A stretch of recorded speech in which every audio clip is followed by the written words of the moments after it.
اور یہ بے ادبی نہیں ہے؟ بیٹا باپ کو کہے کہ میں کام پہ نہیں جاؤں گا جب تک میری شادی نہیں کرو گے، بیٹی کہے کہ میں آج کھانا نہیں پکاؤں گی جب تک میری شادی نہ ہو، یہ بے ادبی نہیں ہے؟ شاگرد استاذ کو کہے کہ ہمارا وظیفہ اور کھانا آج دے دیا جائے ورنہ ہم سبق نہیں پڑھیں گے، یہ بے ادبی نہیں ہے؟ بے ادبی کس کو کہتے ہیں؟ مقامات کا لحاظ نہ کرنا سوء ادب ہے۔ ایک مرسل برحق کو کہتے ہیں ہرگز ایمان نہیں لائیں گے آپ پر حتی نر اللہ جہرا، یہاں تک کہ ہم دیکھ لیں اللہ کو کھلی آنکھوں سے۔ بنی اسرائیل نے موسیٰ علیہ السلام سے کہا چلے جاتے ہو غائب ہو کر کے پھر آ جاتے ہو اور کہتے ہو کہ اللہ سے بات ہوگی، اللہ نے کہا یہی کیا ہے؟ ہم دیکھ کے تب پتہ چلے گا کہ آپ نے اللہ سے باتیں کی یا نہیں کی۔ فَأَخَذَتْكُمُ الصَّاعِقَةُ، پس آن پکڑا تم کو آسمانی بجلی نے، وَأَنْتُمْ تَنظُرُونَ، اور تم دیکھ رہے تھے۔ فَأَخَذَتْكُمُ الصَّاعِقَةُ بیان نزول النقمت علیہم، اللہ کی طرف سے پھٹکار آئی ان پر، ہر بے ادب کو بے ادبی کی سزا ملے گی۔ ہمارے ہاں یہ کہنا بھی ٹھیک نہیں ہے کہ ایک عالم دین تھا، توبہ توبہ،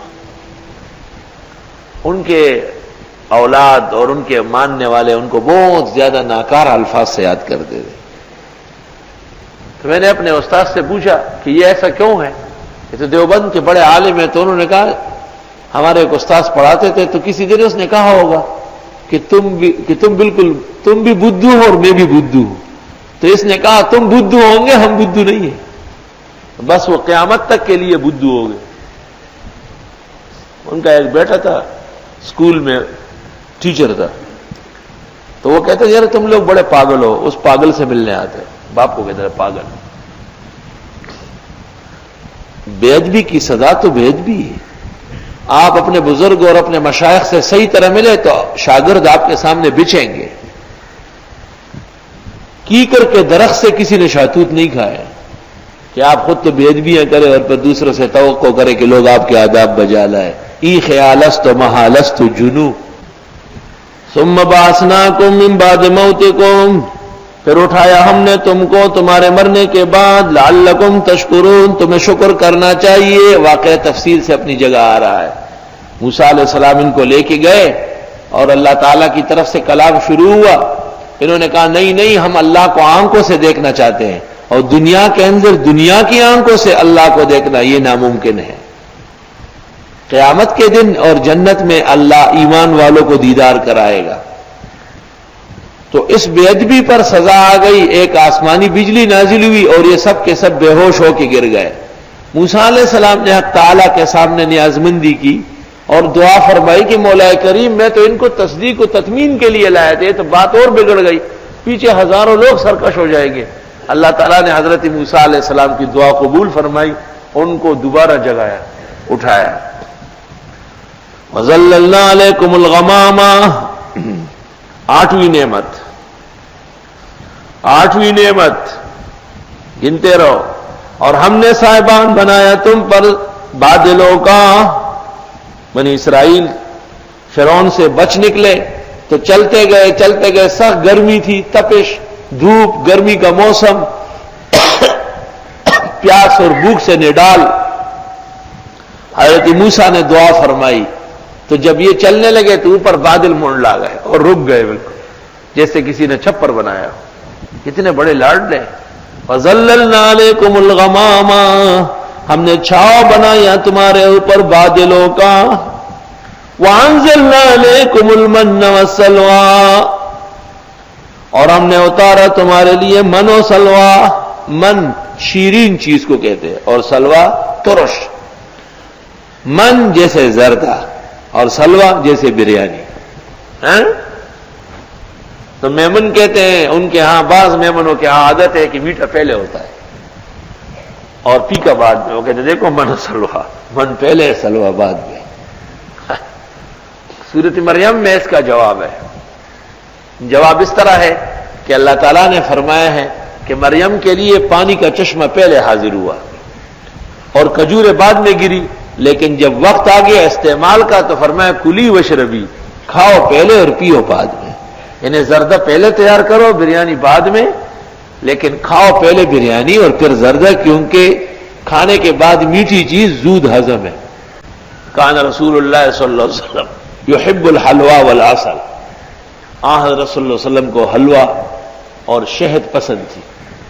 بعض لوگ حلوے کا معنی کرتے، ایک شیخ القرآن نے حلوے کا معنی کیا کشمش سے میوہ. بالکل غلط، 100% غلط. اور بعض کہتے ہیں کہ حلوے کا معنی ہے میٹھی چیز، یہ بھی غلط ہے.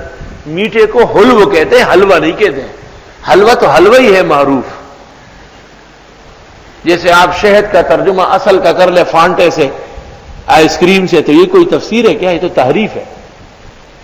اصل ایک معروف چیز ہے، دنیا کے اندر ملتی ہے اپنی خاصیات اور پورے تمام دلاویزیوں کے ساتھ. کھانے کے بعد شیرین چیز طبی اصول کے مطابق بھی کھانے کے لیے مفید ہے. اور کھانے حقیقت میں دو ہوتے ہیں، سالن اور کوئی شیرین چیز. اس سے زیادہ کھانے نہیں ہے، وہ تو پریشانی ہے. وہاں پورا دسترخوان سجا ہوا ہے. اب پریشان ہے ایک آدمی کہ میں کون سا کھاؤں، انتخاب نہیں کر سکتا ہے. کھانا نقد ہو یعنی بے تکلف ہو اور سادہ سا کھانا، تو اس کا فائدہ یہ ہوگا کہ دیر تک اور ہمیشہ لوگوں کو کھلاتے رہو گے. ایک آدمی نے ہماری دعوت کی اور پھر مہینوں قرضہ نہیں اتر رہا تھا. یہ کوئی دعوت ہے؟ جھگڑا چل پڑا واقعہ. یہ تو دعوت نہیں، یہ تو قیامت ہے. اس لیے فقہاء نے لکھا ہے کہ کھانے میں نزاع جو ہے طعام کو فاسد کر دیتا ہے. وَأَنزَلْنَا عَلَيْكُمُ الْمَنَّ وَالسَّلْوَىٰ، ہم نے تمہارے لیے من و سلوہ بھیجا ہے. وہ من و سلوہ نہیں ہے ٹھنڈے چھاؤں میں بیٹھے ہو پنکھوں کے نیچے اللہ کے گھر میں قرآن سن رہے ہو، 12:30 بجے جب چھٹی ہو جاتی ہے کھانا تیار ہوتا ہے. سبحان اللہ. تیار کھانا بغیر کسی کلفت کے، بغیر آگ جلائے، بغیر برتن دھوئے، بغیر چولہے پر جائے، بغیر بازار سے کچھ خریدے، اللہ رب العالمین نے دین کی برکت سے کس قدر سہولتیں اور نعمتیں عطا فرمائی. سارا جہان اس فکر میں رہتا ہے کہ علماء و طلباء کا احترام ہو جائے، ان کو آرام و راحت پہنچے. یہ ہمارے دین کے معازم ہیں. تو شکر خدائے کن کے موفق شدی بخیر. کلوا من طیبات ما رزقناکم، کھاؤ پاکیزہ چیزیں جو ہم نے تمہیں دی.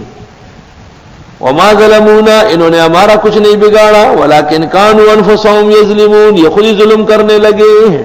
انہوں نے آگے چل کر حضرت موسیٰ علیہ السلام سے کہا کہ من اور سلوا سے ہمارا دل بھر گیا، ہمارے لیے سبزیاں، ترکاریاں، پیاز، لہسن، مسور اور دالیں وغیرہ کہیں سے ڈھونڈو. تو بڑی نعمتوں کے ہوتے ہوئے گھٹیا چیزیں مانگنا یہ یہودی اخلاق ہے. اس لیے بزرگان دین کہتے ہیں کہ گوشت اور مرغی موجود ہے اور آپ دال کھا رہے ہیں. بھائی کوئی عذر ہو تو علیحدہ بات ہے، آخر یہ نعمتیں دسترخوان پر اللہ نے آپ کے لیے بھیجی ہے.